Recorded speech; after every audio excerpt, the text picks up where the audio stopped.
Coucou, donc aujourd'hui on se retrouve pour une vidéo pour vous partager ma passion pour les séries, les films et l'histoire en même temps. Vous allez dire mais putain ça va être quoi? Ça va être tout bêtement des séries historiques. Donc voilà. Moi j'adore les films, les séries, tout ça. Et voilà, et l'histoire, donc je vous ai fait deux sections, enfin deux sous-parties on va dire, films et séries avec deux exemples à chaque fois de choses que j'ai pas mal appréciées. Donc on commence tout de suite avec les films. Donc les films, moi j'ai craqué déjà pour le film La vie est belle, qui était un film pour moi, je pense que toute personne qui l'a vu, et je pense qu'il y en aura beaucoup qui l'ont vu quand vous dire La vie est belle et vont avoir envie de le revoir. C'est un film vraiment magnifique, avec un thème musical à chaque personnage, on s'accroche au personnage et c'est une histoire très belle qui se déroule en Italie jusqu'à ce qu'on envoie les juifs en camp de concentration. Donc vous avez compris, c'est durant la Seconde Guerre mondiale. Et on a toute une histoire avec une famille, un petit enfant, son papa, sa maman. Et le père va transformer les camps de concentration en jeu. Sous forme de jeu, et vous allez voir que c'est tourné d'une telle manière que on s'accroche tellement à cette famille et que c'est tellement bien tourné, la musique est tellement belle. Voilà, donc c'est un film qui a été récompensé. Et c'est vraiment un film que je vous invite à voir si vous ne l'avez pas vu, parce que pour moi ça fait partie des classiques de chez classiques. Et que faut le voir, voilà, faut le voir, et pour comprendre cet engouement, il faut vraiment le voir pour comprendre pourquoi il y a autant de gens qui l'ont apprécié, dont moi. Voilà. Questa è una storia semplice, eppure non è facile raccontarla. Come in una favola c'è dolore, e come una favola è piena di meraviglie e di felicità.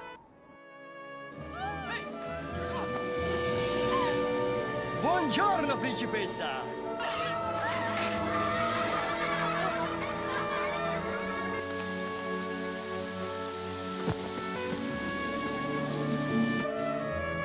Prego, principessa.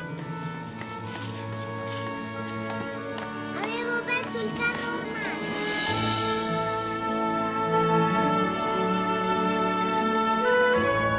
Buongiorno, principessa!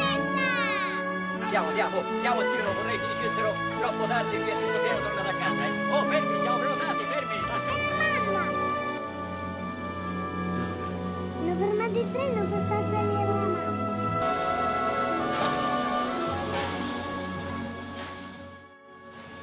Second film sur la Seconde Guerre mondiale. Alors déjà, je tiens à vous dire, je vous ai pas mis les films classiques entre guillemets, style La Rafle ou des choses comme ça, dont on voit parfois en cours, où il faut sauver le soldat Ryan, qu'on peut voir aussi parfois en cours. Je vais essayer de trouver des films qu'on va forcément vous diffuser, et pourtant qui sont quand même à peu près appropriés à tout âge. En faisant tout ce qui est gare, de toute façon, il y a forcément un âge, voilà, vous m'aurez comprise. Et donc voilà. Donc le second film s'appelle Le Pianiste. Alors il est assez long, mais c'est un très beau film, encore une fois avec un thème musical très important, parce que vous avez compris que Le Pianiste traite d'un pianiste qui joue excellemment bien, qui s'appelle, que je ne me trompe pas, Władysław Szpilman, c'est assez compliqué à dire. Pianiste, musicien, interprété par Adrien Brody, donc c'est un très bon acteur qui joue un très beau rôle. On voit comment il a réussi à survivre à l'aide de la musique. Voilà, je vous spoil pas la fin, mais vous allez comprendre que c'est un film qui vous prend par les tripes aussi, parce que c'est vraiment une certaine réalité, mais on comprend encore mieux le climat. Donc ce film se passe en Pologne, on comprend tout bien le petit terme de banlieue, de tout ça, de ghetto également, pourquoi on utilise le terme de ghetto, enfin je trouve que ça apprend pas mal de choses sur la vie, et aussi les origines un peu des mots. Et également, le pouvoir de la musique est tellement important que ce film vraiment partage ce côté très beau. Voilà, vraiment très beau.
séries. Alors, il y a 2 séries. Alors là, je vais essayer de prendre des séries qui ne traitent pas de la Seconde Guerre mondiale ou des choses comme ça.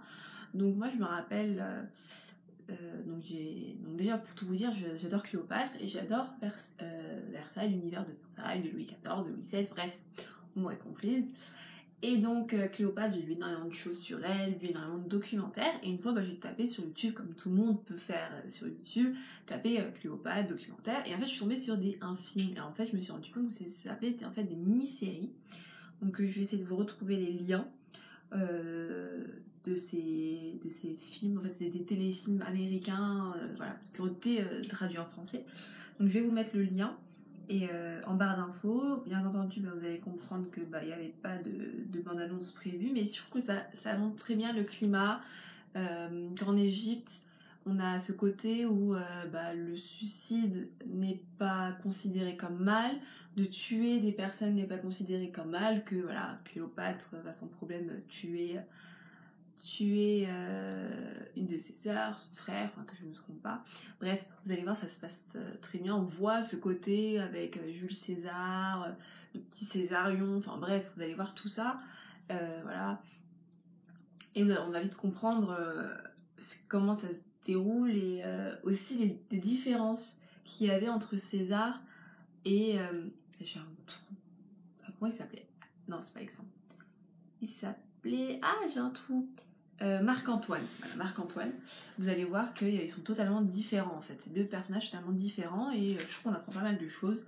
Et moi, ce que j'aime beaucoup, c'est la scène, donc vous verrez dans le film, où Cléopâtre souhaite rencontrer Jules César et qu'elle arrive comme ça, vraiment reine quoi. Enfin, reine parce que ça fait très classe. Enfin bref, vous verrez, enfin très classe. Ouais, c'est assez sympa. Je vous laisserai découvrir tout ça. Ensuite, on passe avec Versailles, qui est pour moi un coup de cœur. Alors, vous allez me dire, c'est encore une série Canal et des trucs mieux, des trucs chouettes.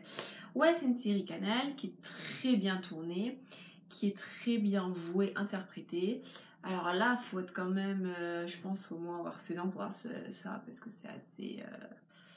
Il y a du sang, il y a des scènes d'amour, il y a des scènes de tout ça. Enfin, bref, quand je dis scènes d'amour, c'est... Voilà. Et que je pense que c'est pas tout public non plus, mais on comprend vraiment toute l'histoire, c'est vraiment cool. Moi j'ai acheté le bouquin, et en fait le bouquin ça traite que de la saison 1, donc je sais pas s'il est si bien que ça, enfin moi j'ai pas accroché du tout, contrairement à la série où j'ai tout de suite accroché parce que les acteurs jouent excellemment bien, on s'attache à monsieur, le frère du roi, enfin Philippe d'Orléans, on s'attache à tous les personnages, et ça c'est vraiment cool, et je trouve ça décevant qu'ils se soient arrêtés à la saison 3, parce que de s'appeler Versailles, on aurait pu continuer vers un Louis XV en le faisant une saison et un Louis XVI en le faisant en 2 saisons, je pense.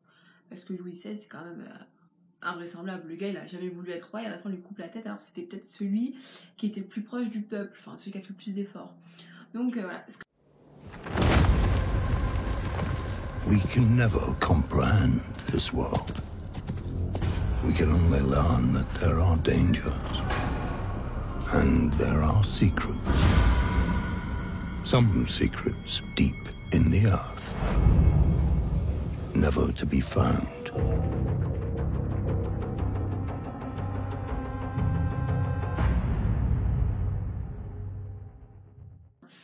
Petit bémol, c'est que ça a été tourné en France avec certains acteurs, la réalisatrice qui est française, et il y a des choses qui sont écrites en anglais. Alors, je vais dire, voilà, je trouve ça assez bête, ils auraient dû écrire enfin, vous savez, tout ce qui est écrit dans les murs parfois, où il y a des indices, des trucs comme ça, c'est écrit en anglais, ils auraient pu faire un effort, le faire en français. Vous avez quand même la chance de tourner à Versailles, enfin il y a des scènes qui ont été tournées réellement à Versailles, et tu dis, il y a écrit des trucs en anglais, j'aurais préféré en français, vous comprenez, voilà. On est en France, on traite d'un sujet français, on a des réalisateurs français, certains acteurs qui sont français, c'est décevant, voilà. Et pourtant, voilà, toute l'histoire est tellement bien traitée avec les petites anecdotes, les petits trucs, voilà. Dès le premier épisode, on est plongé dedans avec des rumeurs, voilà. Pour ceux qui sont fans d'histoire, vous allez juste surkiffer parce que c'est fait de plein d'anecdotes historiques en fait. Donc voilà, j'espère que cette petite sélection vous aura plu.